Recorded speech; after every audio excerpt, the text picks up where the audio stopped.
And we're live. Hello, everyone, and welcome to another episode of Tea Time Talks. And it's a big one for you today. I'm absolutely delighted to say that I'm joined by an absolute football legend, a midfield, a maestro, certainly one of the best during his playing days.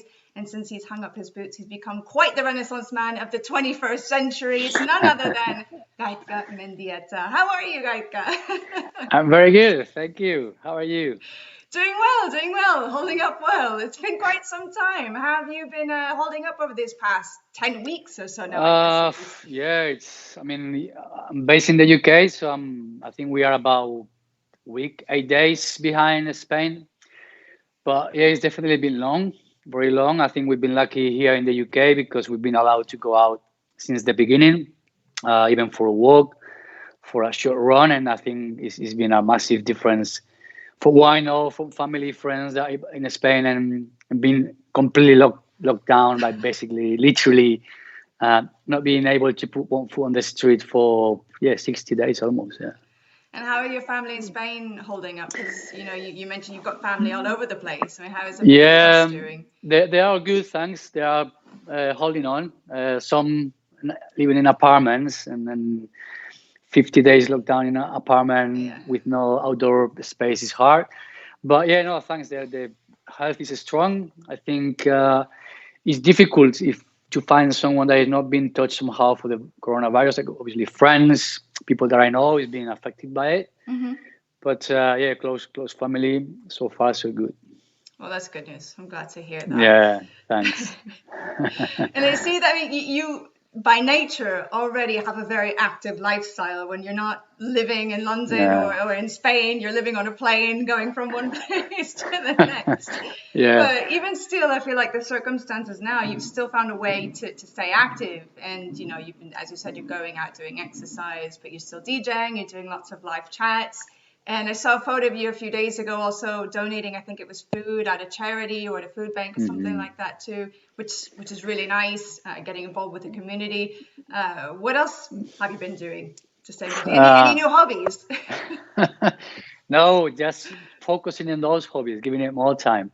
Like you say, luckily, because I think luckily it's busy days in terms of either meetings, Instagram's live, Twitter lives, Facebook lives, meetings via Skype or Zoom for different projects, new projects coming. Oh, so exciting. Setting up, it's exciting. Yeah, it is. Would you any teasers? Can you let us? No, I can't. Not yet. Okay. Not yet. No. Fair enough. But it's good because you think, well, because we are locked down in the house, the world stops, but it's not. Actually, people is incredibly active in the way they trying to do things, organize things, promote things, which is very good.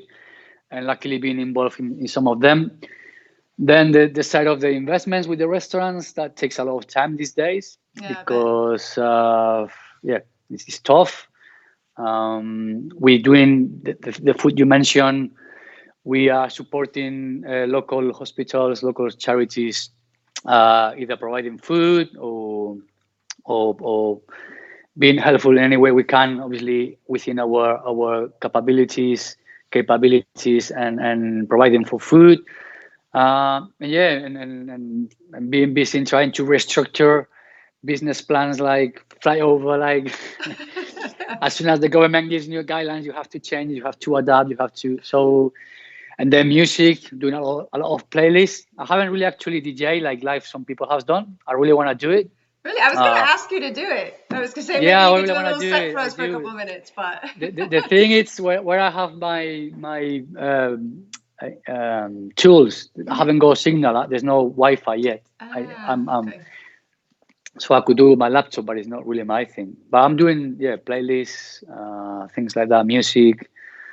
Football, obviously the big thing that we're missing. Still talking with friends, business somehow slowly are picking up, and so busy. When people say, now in these days you are really bored, I say, well, I'm not bored. I'll find time to do it because I like to do things like you say. I like to be active and participating in different and as many things. Obviously for the good reasons, but bored is not a word that has been in the dictionary these days, luckily. Yeah, no, for sure. And I mean, I definitely want to talk about all of these things because you are a man of many talents, being a DJ, entrepreneur, La Liga ambassador, La Liga pundit. I mean, doing all sorts of things. And we'll circle back to that. But before we do, I want to talk a little bit about your career and the origins of how you got into the game and everything. But even before that, since you brought up the music and the playlist that you're creating, if you had to pick a playlist or an album or any kind of music that defines you and your career, what would it be? An album, I think it would be difficult because it needs to be a mixture of different songs, right? Yeah, exactly. Like as soon as I say that, my career, like life, like an album. Although albums has fast songs, slow songs, different things, but I think my career is different. Also styles. So couldn't just put one in one album. It would be a bit of heavy metal, classic musical, pop, rock. Maybe a bit of electronic at some point, but not much. So it will have to be a compilation of albums and bands, but and maybe to try to different stages in the style. But maybe I don't know, rock. Yeah, let's narrow it down within that rock style. So from 50s to indie bands. More current days, old days, good days, faster, slower, a bit of everything. All right, cool. Well, hopefully, maybe you'll make a playlist that is kind of reflective I'll try that. of your career. That'd be quite cool. A big challenge. Yeah, that would be a big challenge. So anyway, going back to your origins, do you remember the first time that you came in contact with football, or what your earliest memory of being around the game is? No, because I was very little. My dad used to be a goalkeeper, player. So football has been around the house since I started to walk, basically. I remember the first memories of playing at school with friends. It's not like nowadays where most kids have to be federated to belong to a club and then they play. In my days, you could play anywhere. So playing on the streets, playing in the schools was the first memory that I have. Then I joined a club when I was 8, 9, which is my first sort of professional, in a way, football, organized football. Deportes Tonin in Castellón, which is where I lived. And that's where I started, really, when I really took it seriously. There's this ins and outs, ups and downs. But yeah, probably that's 8, 9 years old. I remember the ball being almost bigger than me, but but that's the memories, the early memories. Yeah. And going with my dad to training with him and playing with my brothers and yeah. And were you one of those kids that would play in the house, or you would sleep with the ball under your pillow, or in the bed with you? That kind of kid, the interaction that you had. Yeah, hyper. Yeah, kind of hyper. I guess not easy to parenting. 3 boys in the same house. It was a big challenge for my parents. But yeah, I did any kind of sports. So obviously, love football, basketball. Went to athletics. I would do anything, tennis, anything, and yeah, all the time. And obviously, football being the main thing, there was always a football around. Going out, like I said, it was easier. You just go in the streets, you go to the square, your friends will be there. Yeah. So you just pop in, go there, and 3v3, 2v2, whatever it was, you just played, and yeah, all the time. Yeah. And do you remember when you knew that you wanted to dedicate your life to football and to becoming a professional football player? Still working out. No, well, it was quite late actually.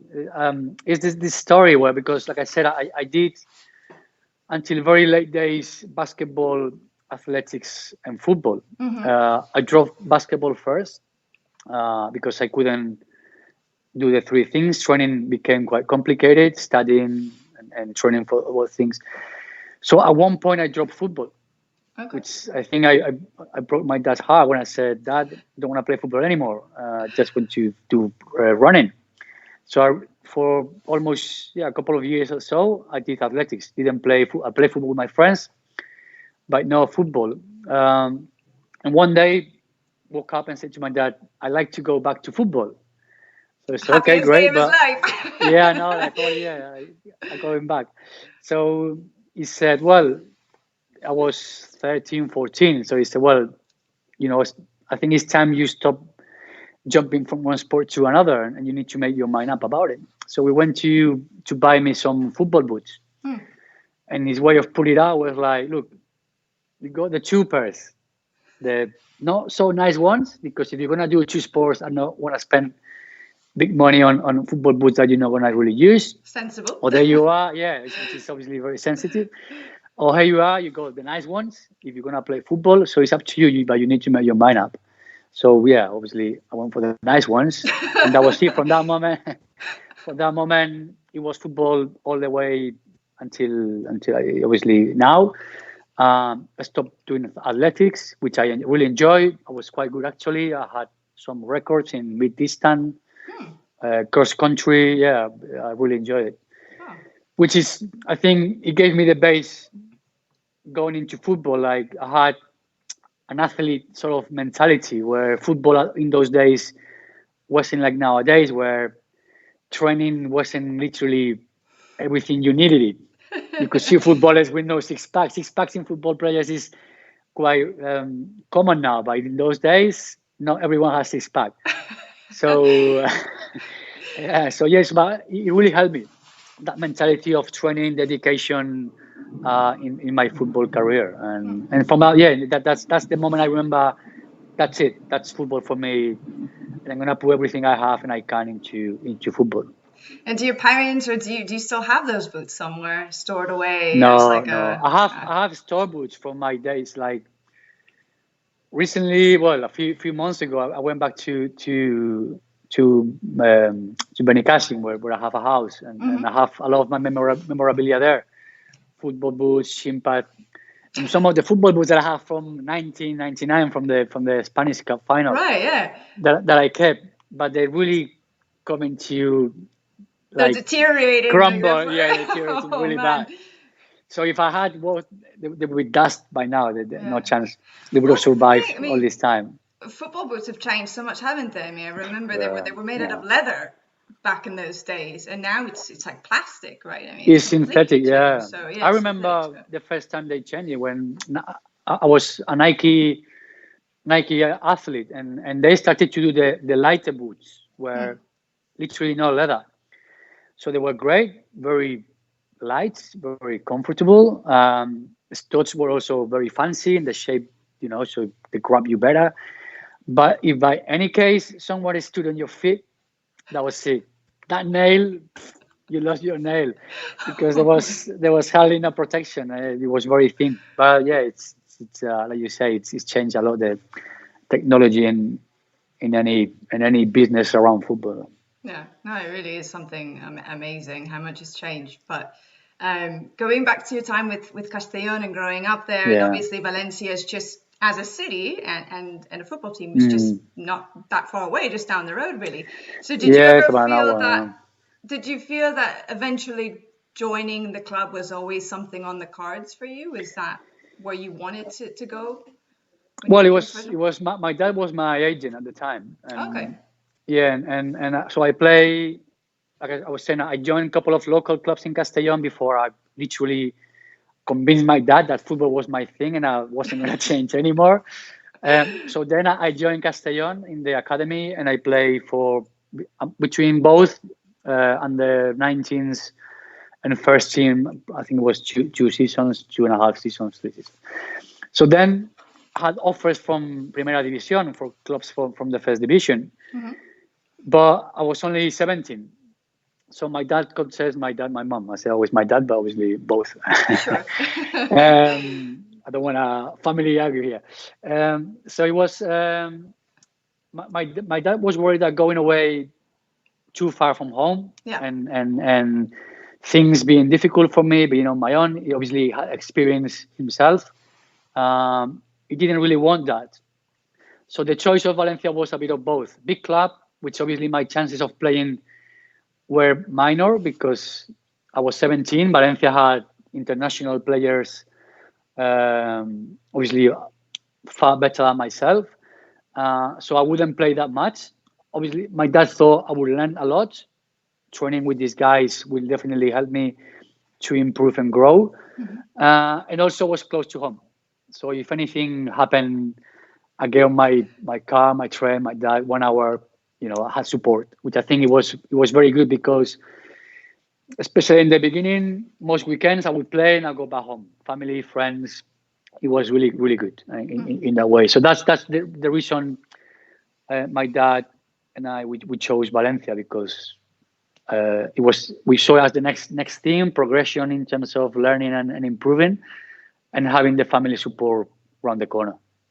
I mean, it was obviously the right choice made because you. Yeah, well, eventually, right? I mean, 9 years overall, and you become a leader within the dressing room. You become the captain. You become like the figure that everybody sort of revolves around and leading the team to finals and to trophies and everything else. I mean, it's a wonderful story in the end. Did you ever feel at any point that it was a goal to become a personality that defined an era with Valencia, which is ultimately what you did?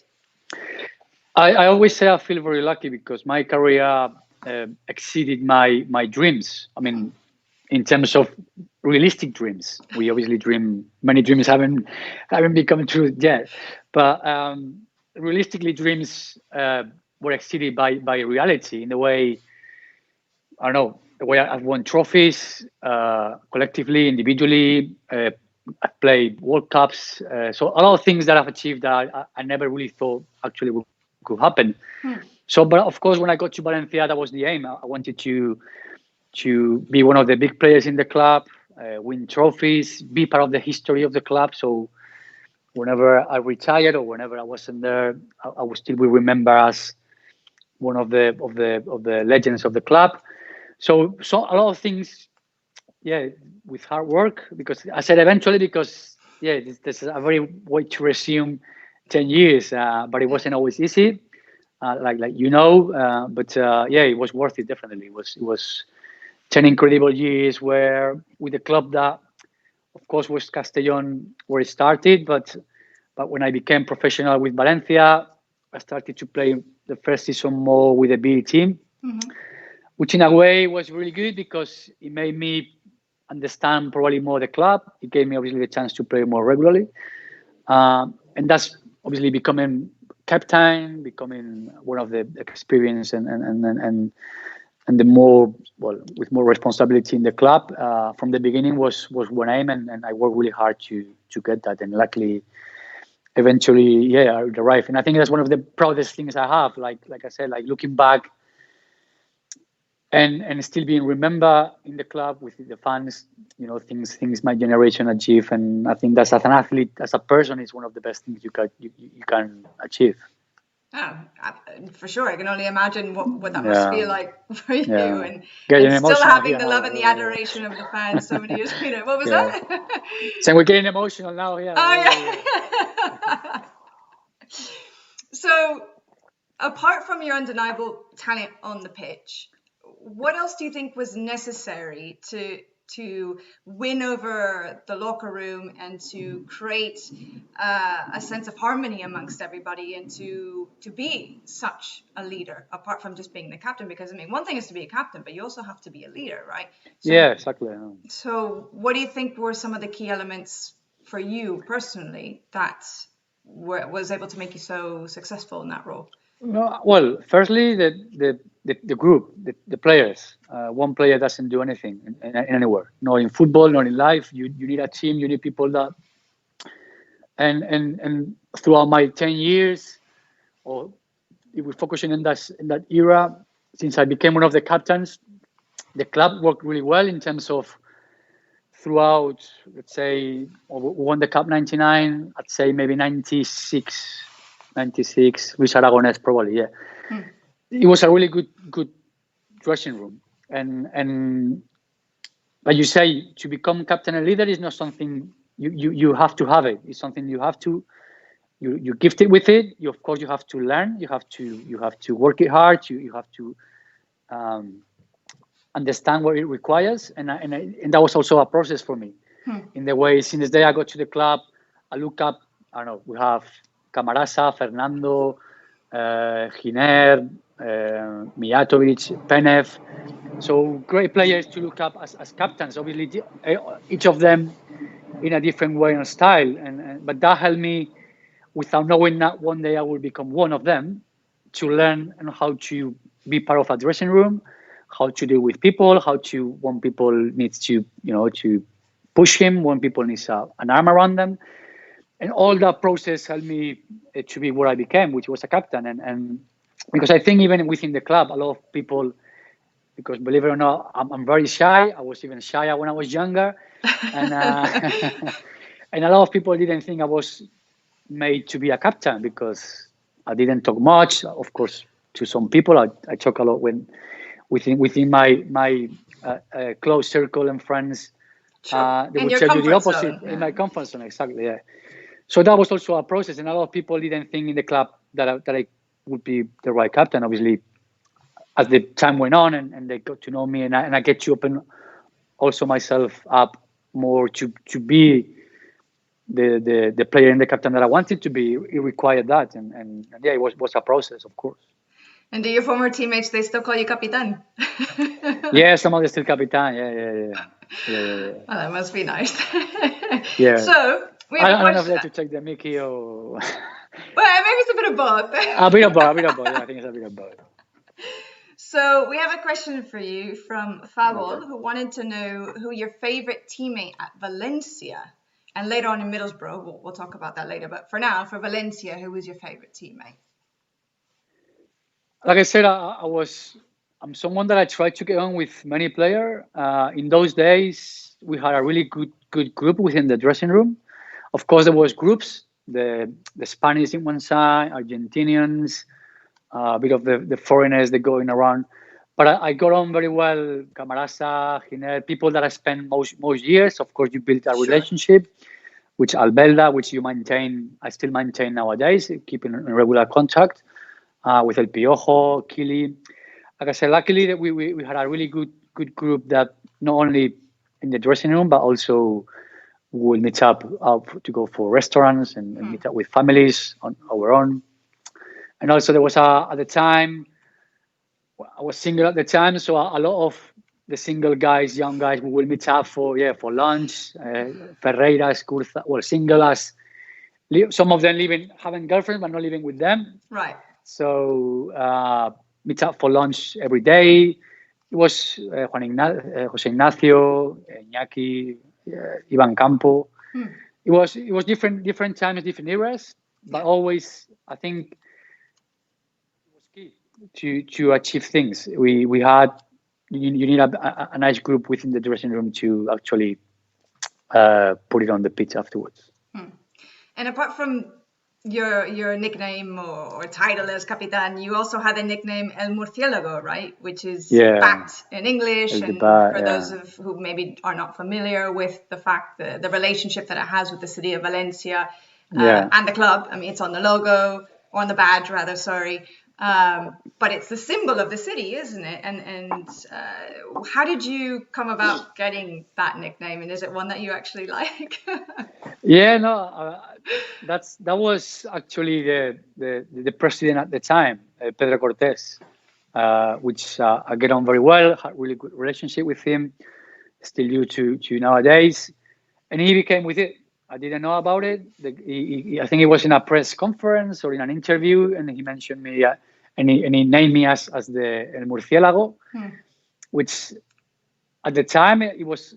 I don't think people took it very seriously. Like it was a bit more like a joke. Right. But I think within the time, for me, it was an honor that being named the Murciélago, like you say, on the badge in the city, it's very representative.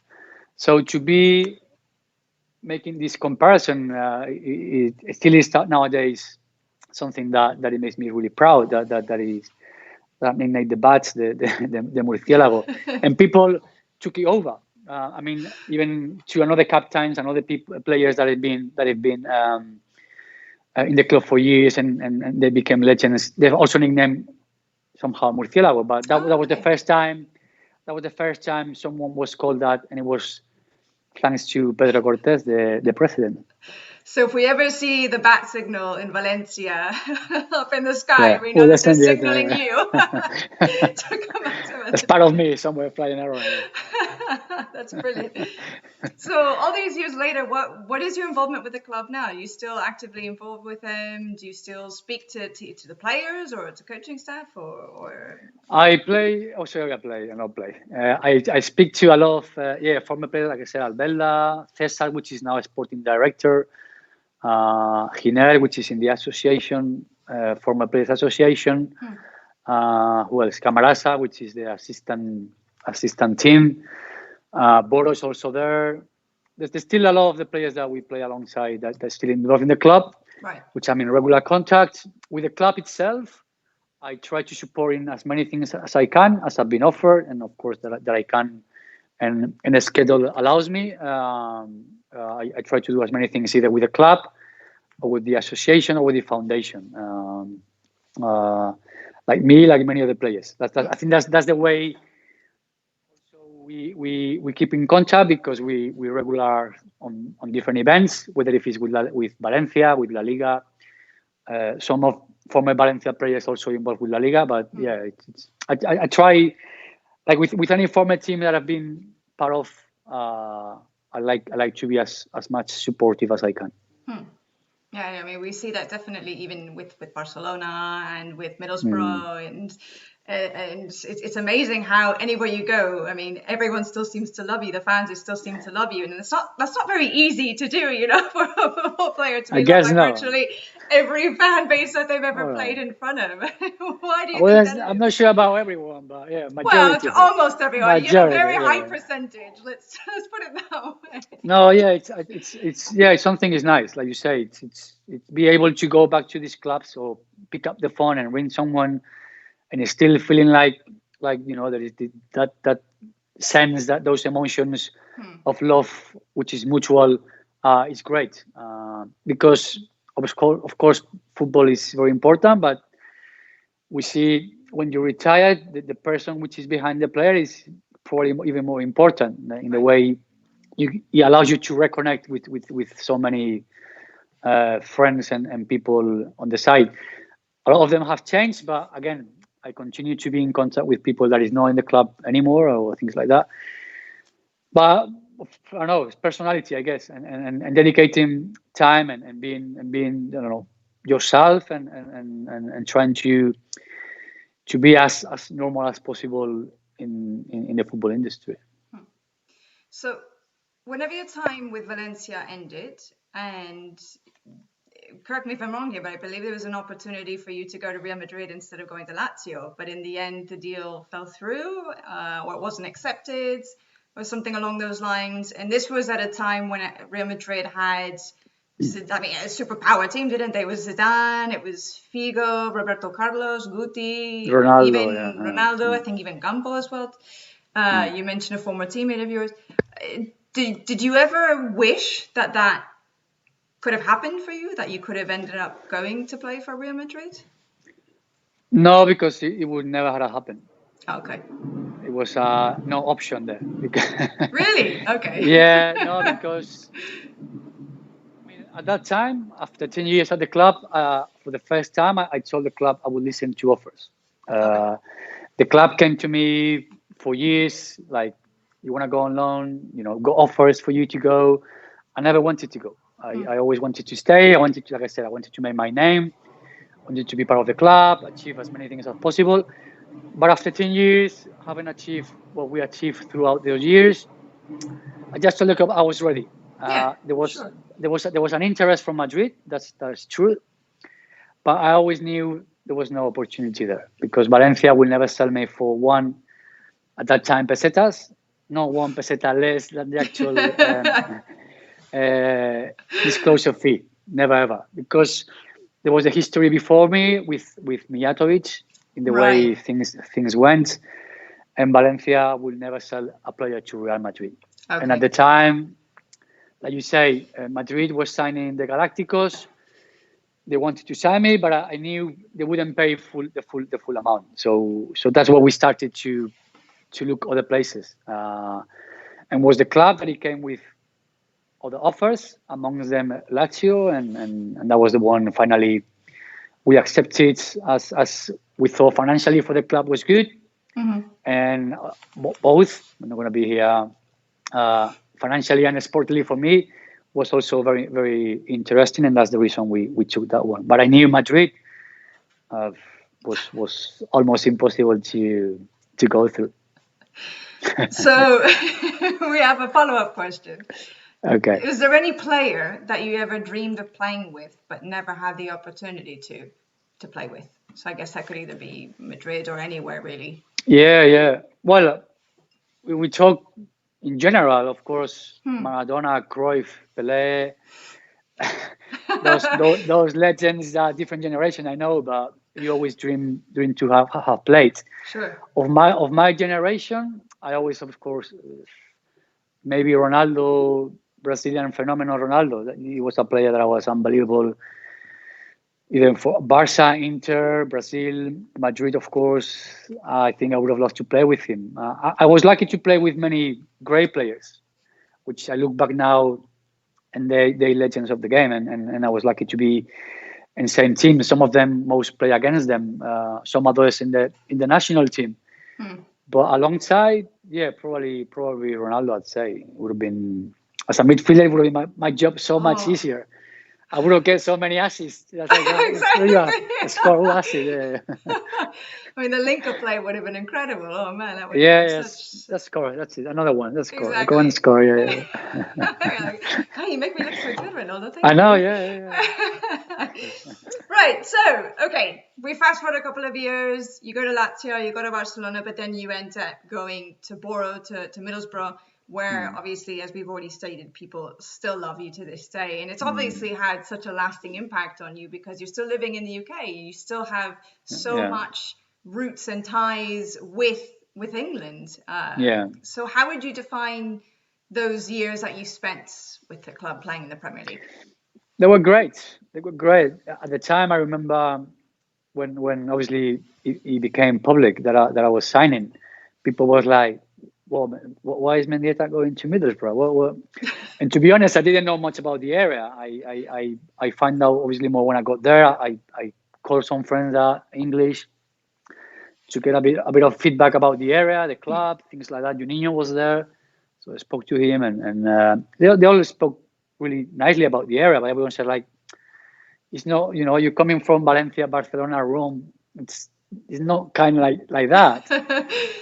But at that time, I just wanted to play regularly, to be part of the project. My mentality at that point changed in the way I thought, well, why wait for the big club to come again and do the same after 1 year at Lazio, not very good. Barca better, but still not at the level that I did with Valencia.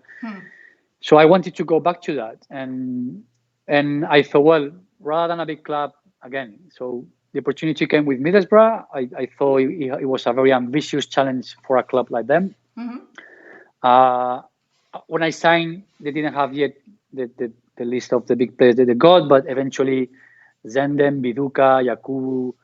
So there was a long list of Doriva, Southgate, great players. We had a really good team for a club that most people didn't even know at the time.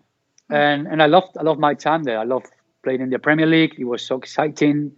It was so many spaces. A team for us, like we played really nice football. So we, as an attacking midfielder, enjoy every game. So it was amazing. We won the Carling Cup the first year, qualified for Euro for the first time in the history of the club, and then played the Europa League final.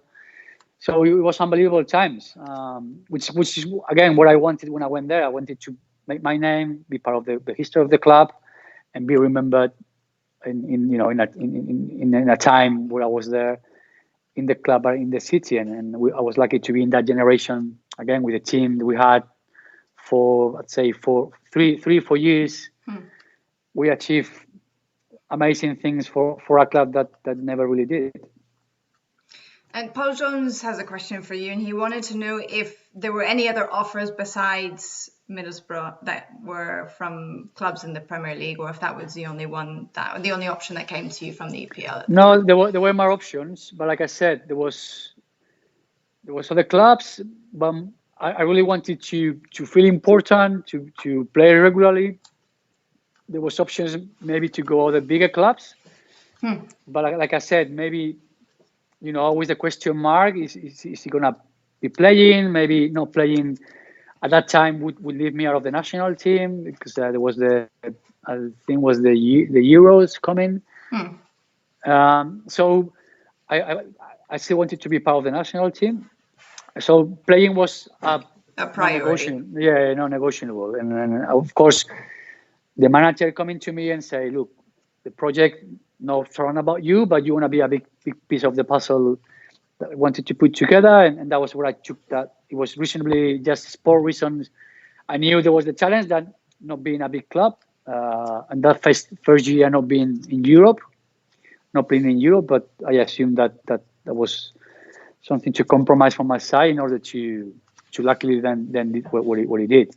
There was also offers to go back to Spain, but I didn't want to go back to Spain. I thought I would have gone back if Athletic Bilbao would have been a possibility. I was something I was going to bring up later.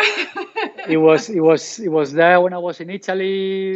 It was almost a chance, but it didn't happen. That was the only thing I would have done to go back to Spain. I played for Valencia and Barca. There was nothing else for me in Spain to do apart from playing for Athletic. But yeah, that's what I decided. Middlesbrough was my choice. Well, I'm glad that you brought up Athletic Club because that was the one thing I wanted to ask you because I know that you and I in the past have talked about this. I think that was one big thing you said that if there was anything you could change about your career, it would have been to go there because obviously you're Basque and you're from there and your roots are there and that was your club that you really supported growing up, wasn't it? So it was. Is it apart from that? Is there anything else that you would have liked to do differently or that you would have liked to change from your playing days? Well, I would like more trophies. Okay. I think everybody would say that, right? Yeah, that's what I'm saying. Apart from the obvious reasons about doing things differently or slightly different, I wouldn't change a thing because after being retired for such a long time now, what I am is what I've been, is what I've been through. And I've been lucky to which is something I always wanted to do as a player as well. I wanted to play in as many countries at top level as possible and play England, Italy, of course, Spain. And that experience and that knowledge is what is allowed me to do a lot of things that I'm doing nowadays. And so without it, I wouldn't be the person and I wouldn't know the things I know now. I would like things to be different, of course. Yes, I would like my time at last year to be different. Barca maybe still a bit longer. Middlesbrough the same. No, especially the end, the way it was. Valencia more trophies, etc., etc. So, but apart from those obvious, no, I'm like I said in the beginning, my career. It's I look back and it makes me proud to be have achieved things that I've achieved that as a kid didn't even cross my mind that I could actually do. No, you should be very proud because you did achieve a lot of really wonderful things and you had a lot of great moments to celebrate and an illustrious career really overall. Do you feel that there's any moments that kind of went a bit under the radar that you feel maybe deserved a little bit more attention that they ever got back then or even now? No, not really.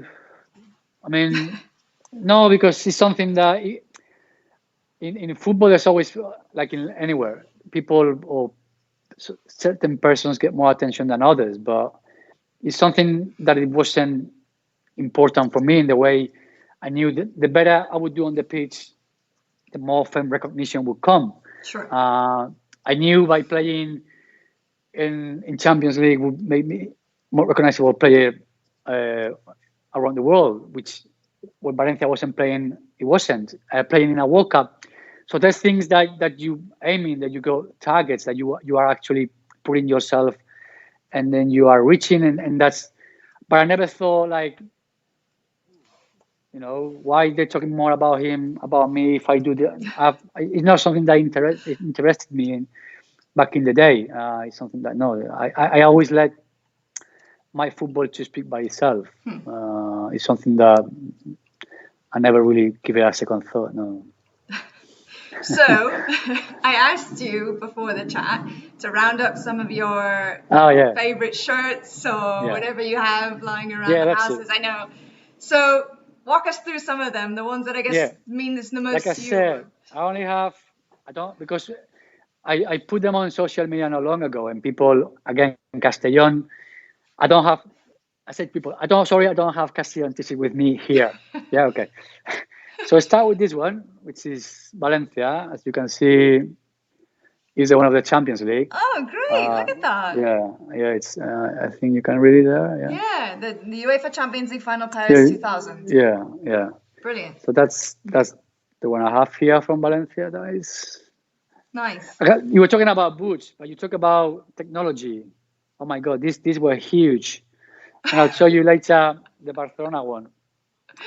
Then I have, this was the second kit of the Champions League.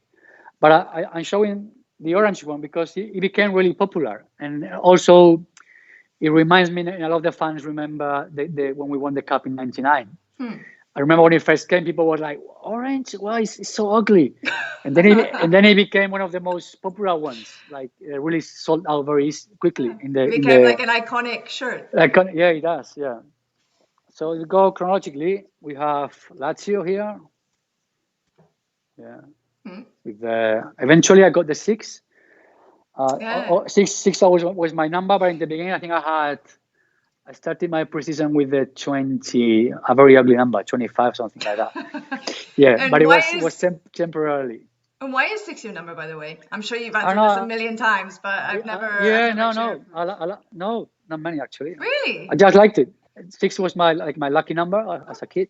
So I think also maybe because my position was, but depends. My position in Argentina is more 5, but I think in Spain is 6. So it all kind of. It all came together. Yeah, together. Yeah. So let's see. Then of the Barca one, which here I've got the story about my favorite number. 2 things about this. Talking about technology, Nike made it like you had this inner T-shirt, so you have like a. It's like double layer, basically. Double layer, which it was meant to be really good because it absorbed the sweat, but it was not. I imagine it had the opposite effect. It became so really heavy, hot, right? and also because it was so big, it became quite heavy when it was wet. And then the number, of course, the numbers I liked was when available, and Van Gaal said, "Look, because of your position, because of the numbers that are left, why don't you pick up this number?" And I was like, okay. If the gaffer says the 6, I think was Cocu. I think maybe Philippe Cocu. I think it was. Yeah. So I said, well, if the boss says you should, I say okay. So I had to pick up 17 anyway. And then finally the Middlesbrough one. Nice. Which again 6 wasn't available because it was Southgate's number. So I play with 14 because I like Johan Cruyff. Okay. So it was the number that I liked, and that's the Borough one. Nice. Actually, no, that's not that's the 3rd or 4th season, I think. But yeah, that's it. And of all of those, do you like one of those the most for any particular special reason, or? No, well, I have quite a lot for Middlesbrough, of course, 5 years. I've got a big collection. Barca, not so many. Of course, I have a lot of memories with Valencia because I have from every season. I also have back at home. I have from when I play for Mestalla, so not even publicity, just playing white with the badge. Yeah, those were the days. Yeah, those were the days, exactly. Yeah, real football, not money. And so yeah, great memories. Different, like I said, different times, different eras, many years. And any Spain jerseys as well? Surely you must have Many, a Spain jersey. A Spain jersey, national team. of course, Spain. We not talk much about Spain. I have one, but it's from the Legends game. I haven't go when I played. Of course, I have the Euro again, like la manga, the sleeve is like so big and so heavy. This was the fashion back at the time. So I have, of course, I have the World Cups and I have the Euros and so my debut, which was back in Mestalla, the day of my birthday. So nice. I can't. Yeah, it was great. It was my first call up for the national team, and it was on my birthday because on the FIFA calendar always falls on those days. So whenever I was with the national team, it was my birthday. Always had a cake. That's awesome. I always remember that. So with the senior team, my debut was Spain-Austria in Mestalla, which was perfect. I played the last 20 minutes, half an hour. Impossible to forget. And when is your birthday? I feel like 27th September or no, 27th March. You're in March. Oh, me too. March. Best month. March. Best month. Best month of the world, of course. Best month. I'm March 11th, so rock on. All right, so you pieces some areas. Yeah, exactly. You're at the tail end of March. So anyway, why don't we talk a little bit about what you're doing now, because you are doing so many different things. I mean, we can start with, I don't know, let's start because you're in the UK, because you're in England. Why don't we start off with the restaurant, the Arroz restaurant that you have in London. Did the idea come specifically paella because of your history, your connection with Valencia to export one of Spain's and the region's biggest and best products? Is that sort of where the connection came from? Or? That was one of the connections, but because before Arroz, I was part of Iberica, which is another group which is based in the UK. Okay. Which at the time it did tapas, didn't do rice, didn't do paella. Oh, okay. Paella became eventually one of the dishes. But Arroz, it was a bit of that. It was like one of the ideas, because some of the investors in Iberica became investors like myself with Arroz. The start of the project was that, trying to make the most of my past in Valencia, the connection with the city, the club, and of course, Quique da Costa. So the football, the kitchen, the chef, linking together in Valencia, which I obviously knew Quique from my time there, and make this project about. Of course, paella was the main thing, but it was open fire. So open fire, which you do, well, now is of course is almost closed, but there's not many restaurants in London when you actually have open fire as a theater kitchen. So you can see the actual fires being cooked. Of course, paella was the main thing. Quique will bring the stock, all the ingredients from Valencia. We import the wood from Valencia, from the orange trees. So it's yeah, I mean proper professional. So no one can say it's not proper paella. So yeah, that was the idea, to Quique, myself, Valencia, the city, rice. But we do, of course, many other things. But yeah, paella was the main. It's actually the main attraction. Yeah. I mean, the food looks gorgeous. It looks so delicious. I have to say, it's like worth going to London just to go to the restaurant to try the food. It looks amazing. People might not believe me, but believe me, it is. I'm saying because I am part of the investors. Food is unbelievable. It's really good. It's I mean, now we're doing deliveries, pick-up collection within certain area, and we have luckily very loyal customers, and they're all like continuously getting messages how luckily our chefs, our staff is working hard to deliver those standards, and yeah, it's incredible. That's normally my offices. When I have meetings in London, it's either Arroz or Iberica. Oh, right. That's where I set up my meetings, like Spanish weather, we eat a bit of wine, and that's it. So it's perfect. That's awesome. I can perfectly picture you sitting there doing that as well. So I'm putting it out there and guessing that there'll be more restaurants in the future around London, but you'll tell me in a future date whether that's actually true Yeah. or not. So as La Liga ambassador as well, I mean, obviously it keeps you very busy traveling all over the planet to help. I guess one of the main goals is to help expand the brand and to attract new fans and to teach people about Spanish football outside of the borders of Spain. What would you say have been some of the best experiences that you've had to date in your involvement as one of, there's only what, like 23 of you? There's not very many. Now we're about 23, 24, I think so. Yeah.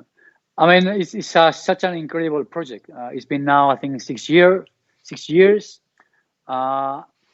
And in general, all the ambassadors, we love it because, of course, who doesn't? Football, traveling, talking about our experiences as a player, now as ambassadors, also explaining, because most people relate La Liga only to football, but La Liga does so many other things.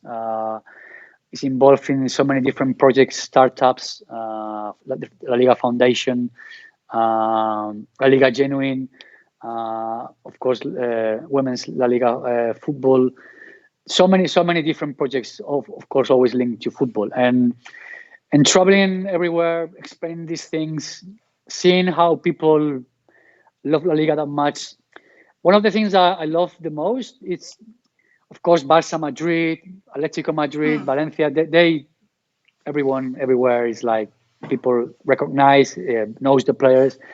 But I love when I go, I've been places and you see Eibar t-shirt, Getafe, teams that you don't expect to see there, and they know about players that are playing in these teams. They wearing the club t-shirts. I mean, it's great. I think it's also for us makes our job easier, because we try to say that to people. It's not the top five, the top three. It's about everyone. It's how all the teams are improved thanks to the financial plan that La Liga is set since Tebas arrived, and that's allowed clubs to buy more players, better players, and make La Liga more competitive. So it's the whole combination of everything for us to really experience culture, because La Liga also, so as you know, we not only sell football but also the culture, the gastronomy of the different areas.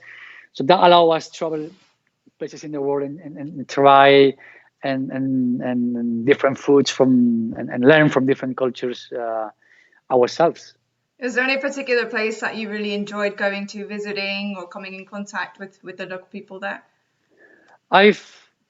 Maybe because I've been many times. China is a country that I didn't know. I love going there. I've been with La Liga many times. Has been one of the first targets in terms of audience and fan base. I love it. I love the culture. I love the people. But like I said, I've been in South Africa. I love South Africa. Africa countries. It's hard to pick one. It's one of the things that I love doing with La Liga is traveling, seeing the world everywhere, and having the common ground of football as a passion. We're so lucky. It's incredible. So apart from everything else that you're doing, you have a fan who wants to know if there's another profession that we can add to the list. Let's say this one would be as an author.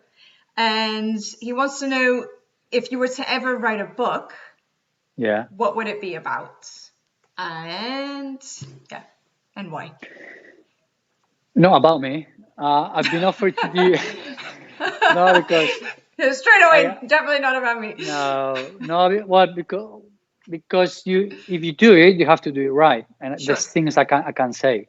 They have to be there, have to stay where they are, and I've been offered to do a book about myself, about my career, my life, which maybe about my career is an option. Sure. If I have to do it, no, because it's something that is not for me. Writing, I would struggle to do a whole book. I struggled to do my thesis in my MBA. It was only 60, 70 pages. So a book, no, but definitely it's something that it's there in my mind that I would like to do. Definitely, I will eventually. I don't know, but so yeah. stay tuned. Stay tuned. Well, there you go. Who knows? So just a couple of questions from fans for you before we sign off for the afternoon. This one comes from Wes Tucker. He asks what your favorite season as a football player was, and you kind of already answered this one. Who your favorite player in that brilliant Illustrious team was of 1999 to 2001. So let's just do the first half of that question. What was your favorite season as a football player? Well, I guess it was the 1999 when we won the Spanish Cup for the first time. We played another final the year before, obviously, because we didn't win it. But I think that 99 season changed the mentality, not only the players, but also the club and the fans. By winning something, believing we could do it, we were capable of doing it. And from that moment on, the club just continued to win many things. So I think that would be the decision that I think it changed everything. Yeah. And this next question would be one that requires you to get back into your playing gear. It's from Nick Hall, a very big Borough fan, who actually you may know he works at the office with us. Nico from the offices? Yeah. From Middlesbrough offices? Yeah, from Middlesbrough office. All right. So he says, will you play in the sorry, I'm pronouncing that probably wrong. Michael Beck charity match at Middlesbrough? If that's even still being played with the whole coronavirus situation. Well, that's number one. Yeah, exactly. But like I said, of course, if it's gonna be played finally and it's allowed to play, like I said earlier, I've done things before with them. Of course, I will try to be there if the game is being played. No doubt. Fantastic. And anything else from your busy life that we're missing that we should be talking about as well? No, I think like I say, it's luckily it's a lot of things that after I've retired that I've been able to do. Some of them professionally, which again I think is great. I think football players, we start to think on our second career too late. And it's something we should think about that before. But again, luckily many projects I've been involved. Can't wait till this lockdown be released. I think to go back to the days before is still be a while. I think we understand that, but still be able to go out and see people and do things. Football, we missing like crazy. So hopefully we can get our football back very soon. And just a final question for you. Do you see yourself as like a role model for footballers nowadays? Speaking of that second career, whenever they do decide to hang up their boots, do you think that people look to you, or have they asked you about how to break into doing other things once they walk away from the pitch? Well, I don't know if a role model. I did an example maybe of what they could do. Yeah, I did an MBA with UEFA, the MIP, and I'm part of the executive board, and one of the things, the alumni executive board, and one of the things we're working on is actually we are now having several meetings about how can, as a board executive, can we help and support players throughout their career. And one of the things we're working on is this. It's on how to be able to make players understand that it's important, that they need to take action before they finish, because sometimes it's too late. So not me as myself, but as an organization, it's something that we believe it needs to be improved, and we're working on that. Yeah. Fantastic. Well, Gaizka, thank you so much. It's been my pleasure. Thanks for wonderful. Having me. It's been nice to see you and to see that you're doing well. And whenever you're going to be doing a next DJ set, let us know. I'm sure all of us would love to tune in and see that. So I will do. Keep us posted. For sure. And in the meantime, stay safe. Look after yourself. Thank you. You and too. Hopefully Take care. We'll see you soon over here in Spain and in Barcelona. Yeah, hopefully. Yeah. Let's hope so. So yes. Take care. Continue this. I think you have another one with another colleague soon. Yep. Tomorrow, no, I think, yeah. Yeah, tomorrow. Exactly. So have fun and say hello. Thank you. I will do so. And to everybody else as well, thanks so much. And thanks for being everyone. with us. Yeah. It's been fun as always.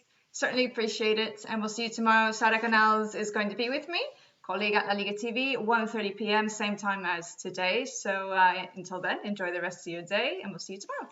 Ciao, ciao. Adios. Adios.